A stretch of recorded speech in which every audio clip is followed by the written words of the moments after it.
आप सभी का हमारे YouTube चैनल पे बहुत बहुत स्वागत है। आइए सुनते हैं श्रावण मास कृष्ण पक्ष संकष्टी गणेश चतुर्थी व्रत की कथा। तो बोलिए प्रेम से भगवान गणेश की जय। एक बार ऋषि गणों ने स्कंद कुमार भगवान कार्तिकेय से पूछा। ऋषिगण पूछते हैं कि हे स्कंद कुमार, हे कार्तिकेय, दरिद्रता, शोक, कुष्ठ आदि से विकलांग, शत्रुओं से संतप्त, राज्य से निष्कासित राजा, सदैव दुखी रहने वाले, धनहीन, समस्त उपद्रवों से पीड़ित, विद्याहीन, संतानहीन, घर से निष्कासित लोगों, रोगियों एवं अपने कल्याण की कामना करने वाले लोगों को क्या उपाय करना चाहिए जिससे उनका कल्याण हो और उनके उपरोक्त कष्टों का निवारण हो। यदि आप कोई उपाय जानते हो तो उसे कृपा करके बतलाइए। स्वामी कार्तिकेय जी ने कहा कि हे ऋषियों, आपने जो प्रश्न किया है उसके निवारणार्थ मैं आप लोगों को एक शुभदायक व्रत बतलाता हूँ, उसे सुनिए।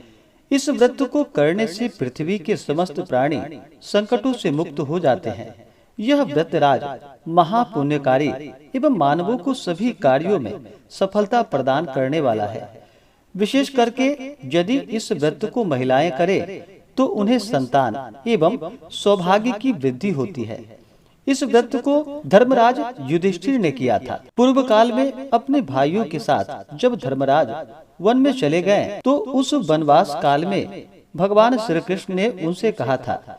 युधिष्ठिर ने भगवान कृष्ण से अपने कष्टों के शमनार्थ जो प्रश्न किया था उस कथा को आप श्रवण कीजिए। युधिष्ठिर पूछते हैं कि हे पुरुषोत्तम, ऐसा कौन सा उपाय है जिससे हम वर्तमान संकटों से मुक्त हो सके। हे गदाधर, आप सर्वज्ञ हैं। हम लोगों को आगे अब किसी प्रकार का कष्ट न भुगतना पड़े, ऐसा उपाय बतलाइए। स्कंद कुमार जी कहते हैं कि जब धैर्यवान युधिष्ठिर विनम्र भाव से हाथ जोड़कर बारंबार अपने कष्टों के निवारण का उपाय पूछने लगे तब भगवान ऋषिकेश ने कहा। भगवान श्री कृष्ण कहते हैं कि हे राजन, संपूर्ण कामनाओं को पूर्ण करने वाला एक बहुत बड़ा गुप्त व्रत है। हे पुरुषोत्तम, इस व्रत के संबंध में मैंने आज तक किसी को नहीं बतलाया है। हे राजन, प्राचीन काल में सतयुग की बात है कि पर्वतराज हिमालय की सुंदर कन्या पार्वती जी ने भगवान शंकर जी को पति रूप में प्राप्त करने के लिए गहन वन में जाकर कठिन तपस्या की थी, परंतु भगवान शिव प्रसन्न होकर प्रकट नहीं हुए। तब शैलतया पार्वती जी ने अनादि काल से विद्यमान गणेश जी का स्मरण किया। गणेश जी को उसी क्षण प्रकट देखकर पार्वती जी ने उनसे पूछा कि मैंने कठोर, दुर्लभ एवं लोमहर्षक तपस्या की, किंतु अपने प्रिय भगवान शिव को प्राप्त न कर सकी। वह कष्ट विनाशक दिव्य व्रत जिसे नारद जी ने कहा है और जो आपका ही व्रत है, उस प्राचीन व्रत के तत्व को आप मुझसे कहिए। पार्वती जी की बात को सुनकर तत्कालीन सिद्धिदाता गणेश जी उस कष्टनाशक शुभदायक व्रत का प्रेम से वर्णन करने लगे। गणेश जी ने कहा कि हे अचल सुते, अत्यंत पुण्यकारी एवं समस्त कष्टनाशक व्रत को कीजिए। इसके करने से आपकी सभी आकांक्षाएं पूर्ण होंगी और जो व्यक्ति इस व्रत को करेंगे उन्हें भी सफलता मिलेगी। हे देवाधिदेवेश्वरी, श्रावण के कृष्ण पक्ष चतुर्थी को रात्रि में चंद्रोदय होने पर पूजन करना चाहिए। उस दिन प्रातः कृत्य से निपटकर मन में संकल्प करे, जब तक चंद्रोदय नहीं होगा मैं निराहार रहूंगी। पहले गणेश पूजन करके तभी भोजन ग्रहण करूंगी। मन में ऐसा निश्चय करना चाहिए। इसके बाद सफेद तिल के जल से स्नान करे। अपना नित्य कर्म करने के बाद हे सुंदर व्रत वाली मेरा पूजन करे। यदि सामर्थ्य हो तो प्रतिमास स्वर्ण की मूर्ति का पूजन करे। अभाव में चांदी, अष्टधातु अथवा मिट्टी की मूर्ति की पूजा करे। अपनी शक्ति के अनुसार सोने, चांदी, तांबे अथवा मिट्टी के कलश में जल भरकर उस पर गणेश जी की प्रतिमा स्थापित करे। कलश पर वस्त्राक्षादन करके अष्टदल कमल की आकृति बनावे और उसी पर मूर्ति की स्थापना करे। तत्पश्चात षोडशोपचार पूजन विधि से भक्ति पूर्वक पूजन करे। मूर्ति का ध्यान निम्न प्रकार से करे कि हे लंबोदर, 4 भुजा वाले, 3 नेत्र वाले, लाल रंग वाले, हे नील वर्ण वाले, शोभा के भंडार, प्रसन्न मुख वाले गणेश जी, मैं आपका ध्यान करता हूँ। हे गजानन, मैं आपका आवाहन करता हूँ। हे विघ्नराज, आपको प्रणाम करता हूँ। यह आसन है। हे लंबोदर, यह आपके लिए पाद्य है। हे शंकर सुवन, यह आपके लिए अर्घ्य है। हे उमापुत्र, यह आपके लिए स्नानार्थ जल है। हे वक्रतुंड, यह आपके लिए आचमनीय जल है। हे शूपकर्ण, यह आपके लिए वस्त्र है। हे कुब्ज, यह आपके लिए यज्ञोपवीत है। हे गणेश्वर, यह आपके लिए रोली चंदन है। हे विघ्न विनाशक, यह आपके लिए फूल है। हे विकट, यह आपके लिए धूप बत्ती है। हे वामन, यह आपके लिए दीपक है। हे सर्वदेव, यह आपके लिए लड्डू का नैवेद्य है। हे सर्वार्थी नाशन देव, यह आपके निमित्त फल है। हे विघ्नहर्ता, यह आपके लिए पान है। हे धूम्रदेव, यह आपके लिए प्रदक्षिणा है। हे देवेश, यह आपके निमित्त मेरा प्रणाम है। प्रणाम करने के बाद क्षमा प्रार्थना करे।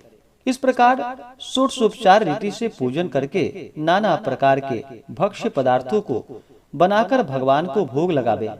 हे देवी, शुद्ध देसी घी में 15 लड्डू बनावे।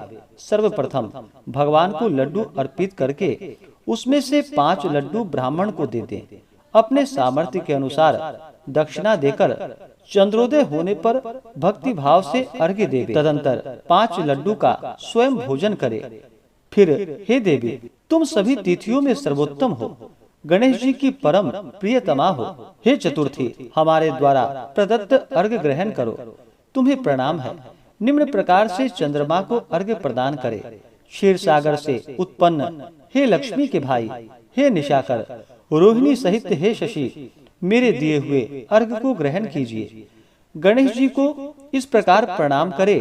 हे लंबोदर, आप संपूर्ण इच्छाओं को पूर्ण करने वाले हैं, आपको प्रणाम है। हे समस्त विघ्नों के नाशक, आप मेरी अभिलाषाओं को पूर्ण करे। तत्पश्चात ब्राह्मण की प्रार्थना करे। हे द्विजराज, आपको नमस्कार है। आप साक्षात देव स्वरूप हैं। गणेश जी की प्रसन्नता के लिए हम आपको लड्डू समर्पण कर रहे हैं। आप हम दोनों का उद्धार करने के लिए दक्षिणा सहित इन 5 लड्डुओं को स्वीकार करें। हम आपको प्रणाम करते हैं। इसके बाद ब्राह्मण भोजन कराकर गणेश जी से प्रार्थना करे। यदि इन सब कार्यों के करने की शक्ति न हो तो अपने भाई बंधुओं के साथ दही एवं पूजन में निवेदित पदार्थों का भोजन करे। प्रार्थना करके प्रतिमा का विसर्जन करे और अपने गुरु को अन्न, वस्त्रादि एवं दक्षिणा के साथ मूर्ति देवे। इस प्रकार से विसर्जन करे। हे देवों में श्रेष्ठ गणेश जी, आप अपने स्थान को प्रस्थान कीजिए एवं इस व्रत पूजा के फल को दीजिए। हे सुमुखी, इस प्रकार जीवन भर गणेश चतुर्थी का व्रत करना चाहिए। यदि जन्म भर न हो सके तो 21 वर्ष तक करे। यदि इतना करना भी संभव ना हो तो 1 वर्ष तक 12 महीने के व्रत को करे। यदि इतना भी न कर सके तो वर्ष के 1 मास का अवश्य ही व्रत करे और श्रावण कृष्ण चतुर्थी को व्रत का उद्यापन करे। उद्यापन विधि: सर्वप्रथम सर्वशास्त्र वेत्ता गणपति पूजक आचार्य का वरण करे। जो भी आचार्य आते हैं, ब्राह्मण आते हैं, उन्हें वस्त्र देना चाहिए। उनकी आज्ञा के अनुसार शास्त्रोक्त रीति से पूजन करे। अपनी शक्ति के अनुसार 1008, 108, 28 अथवा 8 लड्डू से गणपति का हवन करे। केले के खंभे एवं तोरण आदि से ऊंचा मंडप बनावे। नृत्य, गीत, वाद्यादि से उत्सव करावे। भक्ति युक्त हो गुरु की पूजा करे। अपनी शक्ति के अनुसार सपत्नीक आचार्य को स्वर्ण, गौ, वस्त्र, आभूषण, छत्र, जूता, कमंडलू, भूमि आदि दान करे। हे देवी, गणेश जी की प्रसन्नता के निमित्त आचार्य का पूजन करके उन्हें संतुष्ट करे। इस प्रकार व्रत करने से मैं प्रसन्न होता हूँ, इसमें तनिक भी संदेह नहीं है। जो लोग मेरी पूजा भक्ति भाव से करते हैं, उनकी अभिलाषा मैं पूर्ण कर देता हूँ। श्री कृष्ण जी कहते हैं, हे युधिष्ठिर, प्राचीन काल में स्वयं गणेश जी ने पार्वती जी से कहा था और पार्वती जी ने उसी भांति आराधना की थी। इससे उन्हें सफलता प्राप्त हुई। इसी व्रत के करने से पतिव्रता पार्वती का विवाह शिव जी से हुआ, जिनके साथ आज तक पार्वती जी गणेश जी की कृपा से विहार किया करती हैं। अतः हे महाराज युधिष्ठिर, आप भी इस संकट नाशक व्रत को करें। यह संकटा नाम की चतुर्थी बड़ी शुभकारी है। स्कंद कुमार जी कहते हैं कि भगवान श्री कृष्ण जी के मुख से इस प्रकार संकट नाशक चतुर्थी व्रत को सुनकर, हे महर्षि, पूर्व काल में राज्य प्राप्ति की कामना से युधिष्ठिर ने इस व्रत को किया। इस व्रत के प्रभाव से उन्हें संपूर्ण शत्रुओं का विनाश करके राज्य को प्राप्त किया। इस व्रत के करने से चारों पुरुषार्थ धर्म, अर्थ, काम, मोक्ष सुलभ हो जाते हैं। मनुष्य की आकांक्षाएं पूर्ण होती है और बड़े बड़े शासकों, पदाधिकारियों तक को अपने वश में कर लेते हैं। मनुष्यों पर किसी प्रकार का संकट आने पर इस व्रत को करने से मनुष्य संकट मुक्त हो जाता है। सीता जी के अन्वेषण में पवन कुमार हनुमान जी ने इस व्रत को किया था। पूर्व काल में राजा बलि के संकटग्रस्त होने पर रावण ने भी इस व्रत को किया था। गौतम पत्नी अहिल्या ने पति के द्वारा श्रापग्रस्त होकर पति वियोग के कारण इस व्रत को किया था। इस व्रत के करने से विद्यार्थी को विद्या तथा धनेक्षु को धन की प्राप्ति होती है। संतान की इच्छा करने वाले को संतान प्राप्ति, रोगग्रस्त को व्याधि मुक्ति होती है तथा गणेश जी की कृपा से मनुष्यों के सभी प्रकार के पाप नष्ट हो जाते हैं। इस प्रकार से श्रावण कृष्ण गणेश चतुर्थी व्रत की कथा पूर्ण हुई। तो बोलिए प्रेम से भगवान गणेश की जय। तो आशा करता हूँ कि यह जानकारी आपको अच्छा लगा हो। ऐसे ही ज्ञानवर्धक जानकारियाँ प्राप्त करने के लिए हमारे इस चैनल पे अगर आप नए हैं तो चैनल को लाल बटन दबा करके सब्सक्राइब करें, साथ में बेल आइकन घंटी को दबाएं ताकि मेरे वीडियो का नोटिफिकेशन आपको समय से मिलता रहे।